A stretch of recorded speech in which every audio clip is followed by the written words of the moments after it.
السلام علیکم ورحمۃ اللہ وبرکاتہ۔ رب اشرح لی صدری ویسر لی امری واحلل عقدۃ من لسانی یفقہوا قولی۔ الحمدللہ رب العالمین والصلاۃ والسلام علی سیدنا محمد خاتم النبیین وعلی آلہ واصحابہ اجمعین۔ صحیح بخاری کی حدیث نمبر 17 پڑھیں گے۔ عبادہ بن صامت رضی اللہ تعالیٰ عنہ جو بدر کی لڑائی میں شریک تھے اور لیلۃ العتبہ کے نقیبوں میں سے تھے، فرماتے ہیں کہ نبی کریم صلی اللہ علیہ وسلم نے اس وقت جب آپ کے گرد صحابہ کرام کی ایک جماعت موجود تھی، یہ فرمایا کہ مجھ سے بیعت کرو اس بات کی کہ اللہ کے ساتھ کسی کو شریک نہ کرو گے، چوری نہیں کرو گے، زنا نہیں کرو گے، اپنی نسل کشی نہیں کرو گے، اور عمدن کوئی بہتان نہیں باندھو گے، اور کسی اچھی بات میں اللہ کی سرکشی نہیں کرو گے۔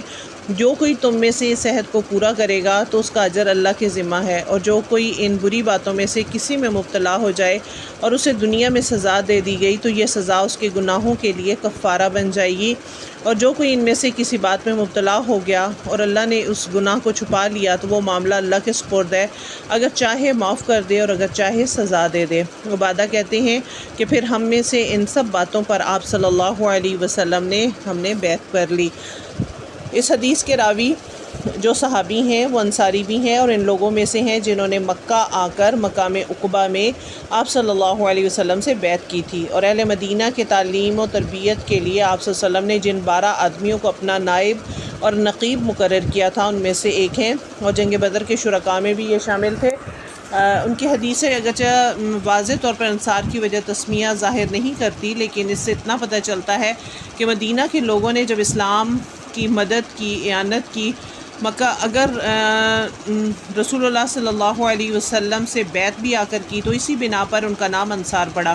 انصار جمع ہے ناصر کی، اور ناصر مددگار کو کہتے ہیں۔ اس حدیث سے ایک مسئلہ یہ بھی نکلتا ہے کہ اسلامی قانون کے مطابق جب ایک مجرم کو اس کے جرم کی سزا دے دی جائے تو آخرت میں اس کے لیے یہ سزا کفارہ بن جاتی ہے، یعنی پھر اس کو آخرت میں سزا نہیں ملتی۔ دوسرا مسئلہ یہ بھی معلوم ہوتا ہے کہ جس طرح یہ ضروری نہیں کہ اللہ تعالیٰ ہر جرم کی سزا دے، اس طرح اللہ پر کسی نیکی کی جزا دینا بھی فرض نہیں۔ اگر سزا دے تو یہ اس کا انصاف ہے، اور جرم معاف کر دے تو یہ اس کی رحمت ہے۔ نیکی پر اگر ثواب نہ دے تو یہ اس کی بے نیازی ہے، اور ثواب عطا فرمائے تو یہ اس کا کرم ہے۔ تیسرا مسئلہ اس میں یہ ہے کہ گناہ کبیرہ کا مرتکب بغیر توبہ کیے مر جائے تو یہ اللہ کی مرضی پر موقوف ہو جاتا ہے، تو اس کے ایمان کی برکت سے بغیر سزا دیے اللہ تعالیٰ اسے جنت میں داخل کر دے، اور چاہے سزا دے کر پھر جنت میں داخل کرے۔ چوتھی بات اس سے یہ معلوم ہوتی ہے کہ کسی عام آدمی کے بارے میں یہ کہنا کہ یہ قطعی جنتی ہے یا قطعی دوزخی ہے مناسب نہیں ہے۔ اس بات کا علم صرف اور صرف اللہ تعالیٰ کی ذات کو ہے۔ پانچویں بات یہ معلوم ہوئی کہ اگر ایمان دل میں ہے تو محض گناہوں کے ارتکاب سے کافر نہیں ہوتا۔